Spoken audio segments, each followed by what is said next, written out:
O Brasil se aproxima de eleições importantes este ano e já tem gente querendo confundir o eleitor. A estratégia é conhecida, espalhar notícias falsas pela internet. O Fantástico acompanhou um experimento que mostra como isso funciona. E vai revelar como acontece o jogo sujo nas campanhas políticas.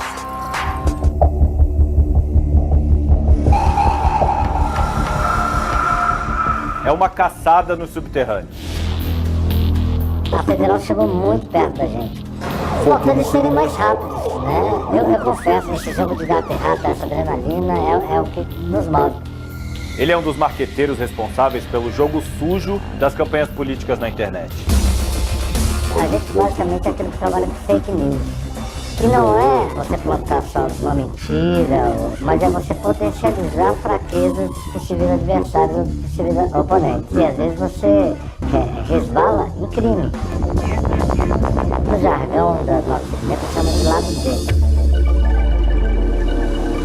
São formas disfarçadas de propaganda que podem eleger os próximos deputados, senadores, governadores, o presidente da República. Na verdade, a eleição já começou. E a gente vai revelar tudo nessa reportagem especial do Fantástico. Guerrilha Virtual.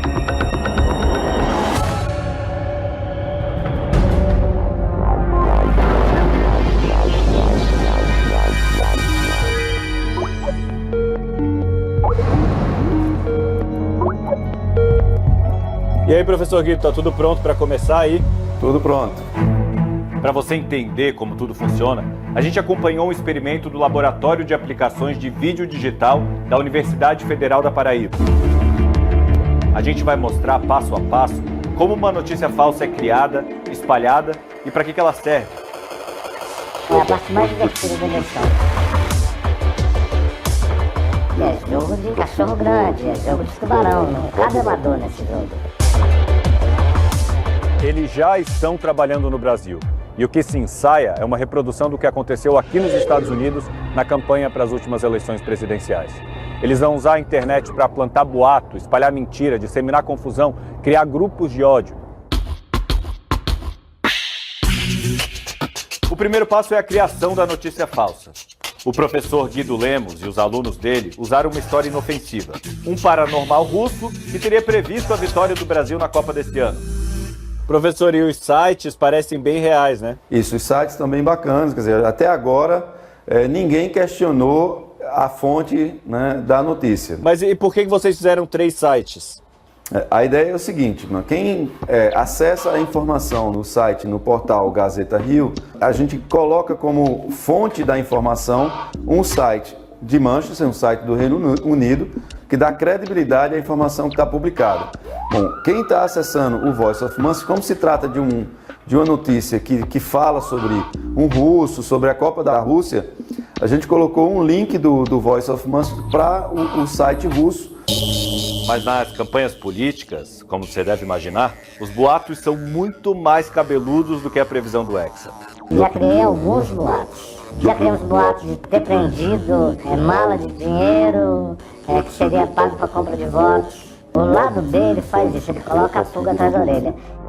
E se eu dissesse que hoje em dia quem começa a espalhar essas mentiras não são nem humanos, e sim robôs? Existem programas de computador que criam uma espécie de pessoa automática e fica mandando mensagem à torta e à direita. A gente está programando um robô que vai reagir à utilização da palavra-chave que a gente definiu dentro da nossa hashtag. Na medida que essa hashtag for sendo utilizada, ele vai já automaticamente republicando o conteúdo. São os Pinóquios virtuais. Como na história infantil, eles são mentirosos, mas muito mais maliciosos e rápidos. O robô ele vai disparar informação a cada 2 segundos, o que é humanamente impossível. Robôs já participam e promovem discussões políticas no Brasil. Por exemplo, as eleições, processo de impeachment, chegou a um número de interações a partir de notícias que foram difundidas por robôs, etc., de quase 21% nas redes sociais. E isso é um dado bastante dramático. E você lembra daquela exposição em Porto Alegre que ficou conhecida como Queer Museum?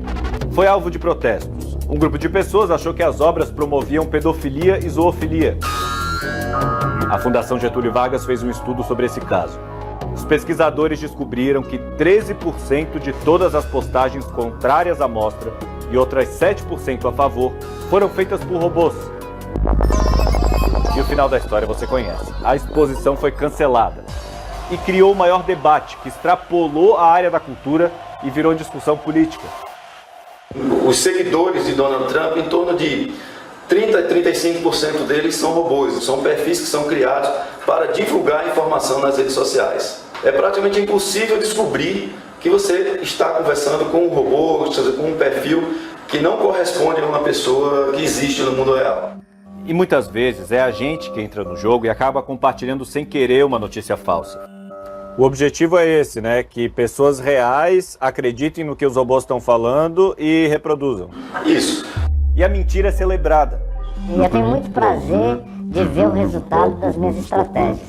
De você jogar uma isca e ver o peixe morder a isca. Na hora que você lê uma matéria e que você acha que é verdade, não checou a fonte e você passou para frente, você faz parte de fake news. Por isso, só compartilhe notícias que você tenha certeza que são verdadeiras. Se o texto não tiver sido publicado em sites da imprensa profissional, o risco de ser boato é grande. Se a história parecer muito estranha, mesmo que ela tenha sido atribuída a fontes do jornalismo profissional, desconfie. Há muitas falsificações, páginas que imitam o visual dos veículos que praticam o jornalismo profissional só para enganar você. Então faça uma pesquisa, acesse o site verdadeiro, vá até a área de busca e confira se a reportagem foi mesmo postada lá. Procure também se informar sobre os serviços que desmentem boatos. Eles estão presentes em muitos veículos de jornalismo. O portal G1, por exemplo, tem a seção É ou Não É, que desmente notícias falsas na internet. E existe uma outra tecnologia que faz esses boatos serem espalhados de forma mais eficaz. Tá vendo isso aqui? Esse rastro não existe no mundo real, mas cada passo que você dá está armazenado dentro do seu celular, quer você queira, quer não. E também, as empresas sabem, todos os sites que você visita, que você compra, quem são seus amigos, seus e-mails, suas conversas pessoais. E tem empresas que vivem só de comprar, revender e analisar esses dados.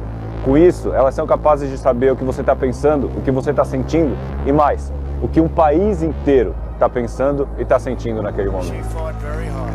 Muita gente atribui o sucesso de Donald Trump nas últimas eleições a uma dessas empresas. Donald J. Trump, a president of the United States of America, on our victory. A Cambridge Analytica disse que tinha mais de 5.000 informações diferentes sobre 200 milhões de americanos. Analisando esses dados, eles dizem que conseguem traçar um perfil psicológico dessa gente toda. Você pega os Estados Unidos, estava numa crise econômica absurda, e um presidente que se colocava que ia fazer a América grande de novo. E o Donald Trump é a cara dos Estados Unidos. O André Torreta é marqueteiro e agora levou essa empresa, a Cambridge Analytica, para o Brasil. O IBGE me dá dados sobre o bairro que você mora, empresas de bancos de dados já me dá da pessoa, mas a maioria são dados financeiros, que é o que a gente tem, e tem os dados das redes sociais. E aí a gente começa a misturar estas informações para entender como uma pessoa enxerga o mundo. Dessa forma, os marqueteiros conhecem o público com precisão, conseguem conversar melhor com as pessoas, dizer o que elas querem ouvir. Mas essas análises também podem ser usadas pelo lado B. Acertar na veia, a gente chama, né? Acertamos na veia. Ou seja, você conseguiu direcionar a comunicação de tal maneira que você fala diretamente com o segmento. E isso é imbatível. Aqui nos Estados Unidos, 27% das pessoas leram uma notícia falsa na semana anterior às eleições de 2016. E um dos boatos que ficaram mais populares foi o do Comet Pizza Ping Pong. A história inventada se passa num lugar real, essa pizzaria em Washington, a capital do país. E a mentira acabou crescendo tanto que quase se transformou em tragédia. Segundo esse boato, aqui dentro funcionaria uma rede de exploração sexual de crianças. O quartel-general desse esquema funcionaria dentro daquela cozinha ali. E a comandante-chefe disso tudo seria a então candidata à presidência Hillary Clinton. E no dia 4 de dezembro, um homem entrou na pizzaria com uma faca, um AR-15 e um revólver, querendo fazer justiça com as próprias mãos. Acabou não acertando ninguém, mas mostrou como um boato pode ter consequências reais. A gente foi até a Universidade de Harvard, onde a Claire Wardle deu todo o gás nesse assunto depois das eleições. É impossível quantificar se as notícias falsas ajudam a mexer o ponteiro, mudar o resultado das eleições. Mas o que nós sabemos é que a eleição foi muito apertada. Poderia ter feito a diferença. Eu pergunto se ela acha que o que aconteceu aqui nos Estados Unidos pode acontecer no Brasil em 2018. Isso vai acontecer no Brasil. O Marcelo Vitorino trabalha com campanha na internet há muitos anos. Se um candidato ou uma candidatura contratar profissionais para promover esse tipo de fake news, ele pode ser penalizado, civilmente e criminalmente. Tanto quem contrata, quanto quem é contratado. Quem trabalha com o lado B sabe disso. Por isso, tudo é feito escondido em lugares que chamam de bunkers.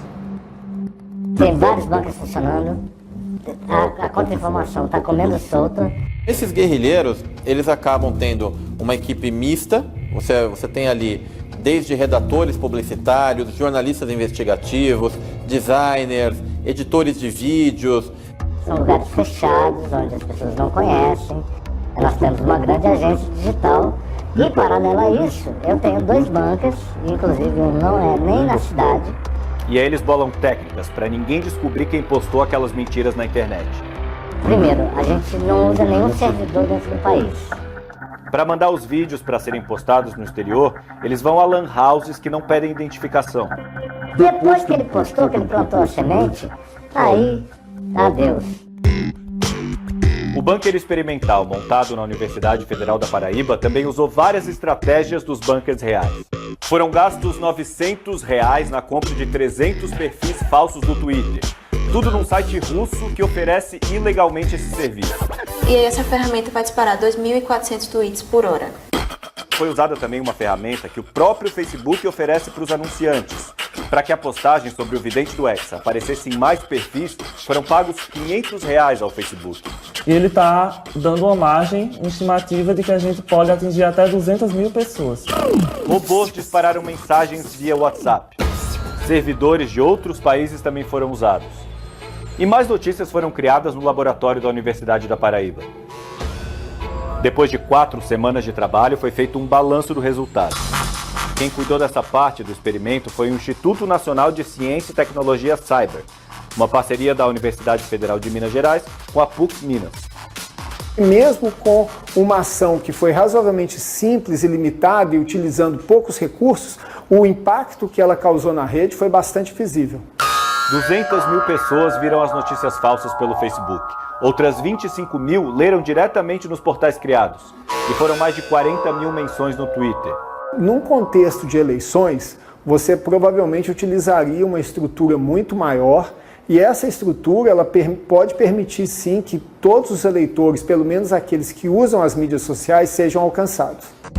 O Twitter diz que a hashtag Vidente do Hexa praticamente não teve visibilidade, além da rede de robôs que foi criada. E informou que, desde junho do ano passado, a empresa removeu mais de 220 mil contas que violavam suas regras e eram responsáveis por mais de 2 bilhões e 200 mil tweets. Em nota, o Facebook disse que está trabalhando para remover contas falsas. Sobre a cobrança para tornar uma informação mais visível, a empresa informou que está fazendo testes para conter a distribuição de conteúdos enganosos e que páginas que repetidamente compartilham notícias falsas não terão mais direito ao uso dessa ferramenta. O WhatsApp disse contar com a ajuda de denúncias das pessoas para detectar mensagens indesejadas. Tem também ferramentas automatizadas e reduziu em 75% mensagens disseminadas por robôs. No começo desse mês, o ministro Luiz Fux assumiu o Tribunal Superior Eleitoral e anunciou que o combate às notícias falsas nas eleições vai ser uma prioridade. O TSE não pretende assistir passivamente o cometimento desses ilícitos. O TSE criou um grupo de inteligência formado por uma elite da inteligência da ABIN, do Exército, a todos aqueles que pretendem usar as fake news para a obtenção de um resultado político ilícito que coloquem as suas barbas de molho. Mas quem trabalha no lado B da campanha ainda acredita que vai ter espaço para atuar. Na eleição passada, a gente não tem notícia de um bunker que tenha sido pego, né? A federal não conseguiu pegar ninguém. Quando a polícia estava perto, eles logo se desfaziam das provas do crime. No Lago Paranoá tem seguramente aí uns 8 HDs de computador. O Lago Paranoá fica em Brasília. A PF confirmou que nenhum bunker foi descoberto nas últimas eleições. A gente sabe que quem dissemina fake news normalmente se vale de robôs, se vale de bunkers, se vale de provedores que estão em outros países, navegam pela Deep Web. Então, assim, não é uma investigação fácil. Segundo o delegado, a legislação que trata do assunto é atrasada e atrapalha a punição para quem é pego espalhando notícia falsa. O Código Eleitoral ele prevê a punição de 2 meses, de detenção de 2 meses a 1 ano, caso a pessoa divulgue notícias que sabe ser falsa. E aí, para você ter uma ideia, o agravamento dessa pena acontece caso a pessoa divulgue esses dados, essas notícias falsas, por meio de imprensa, rádio ou televisão. Sequer era previsto internet. Mas a guerra já está declarada.